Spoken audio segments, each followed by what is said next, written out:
প্রখর রোদের তাপকে উপেক্ষা করে অভিষেক বন্দ্যোপাধ্যায়ের সমর্থনে বিধানসভার পর্যবেক্ষক শামীম আহমেদের নেতৃত্বে কেল্লার মোড় থেকে শিবালয় মাঠ পর্যন্ত নির্বাচনী বাইক র্যালি হয়েছে।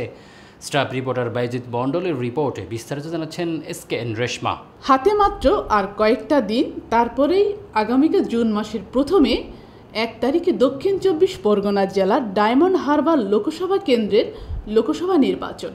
রবিবার ডায়মন্ড হারবার বিধানসভার পর্যবেক্ষক শামীম আহমেদের নেতৃত্বে কেল্লার মোড় থেকে শিবালয় পর্যন্ত সহ শহরের বিভিন্ন এলাকা জুড়ে গ্রীষ্মের দাবদাহ ও সূর্যের প্রখর তাপকে উপেক্ষা করে ডায়মন্ড হারবার লোকসভা কেন্দ্রের তৃণমূল কংগ্রেসের মনোনীত প্রার্থী তথা তৃণমূলের সাধারণ সম্পাদক অভিষেক বন্দ্যোপাধ্যায়ের সমর্থনে বিধায়ক পান্নালাল হালদার তৃণমূল কংগ্রেসের কর্মী সমর্থকদের নিয়ে একটি নির্বাচনী প্রচার ও বাইক র্যালি করলেন। এছাড়াও এই বাইক র্যালিতে উপস্থিত ছিলেন জেলা তৃণমূল কংগ্রেসের মহিলা সভানেত্রী তথা জেলা পরিষদের সদস্য মনোমোহিনী বিশ্বাস, টাউন তৃণমূল কংগ্রেসের যুব সভাপতি সৌমেন তরফদার ও পৌরসভার সকল কাউন্সিলর সহ আরও অন্যান্য নেতৃবৃন্দ সহ।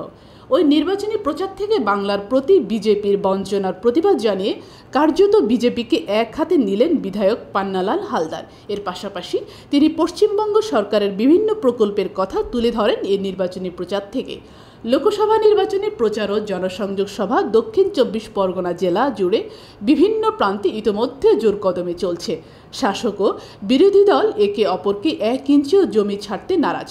তার আগে ডায়মন্ড লোকসভা কেন্দ্রের তৃণমূল কংগ্রেসের প্রার্থী অভিষেক বন্দ্যোপাধ্যায়ের সমর্থনে নির্বাচনী প্রচারে এসে পৌরসভা এলাকার বাসিন্দাদের আগামী 1 জুন লোকসভা নির্বাচনের দিন দলের প্রতীকী জোড়া ফুল চিহ্নে ভোট দেওয়ার জন্য আহ্বান জানান ডায়মন্ড হারবার বিধানসভার পর্যবেক্ষক শামীম আহমেদ।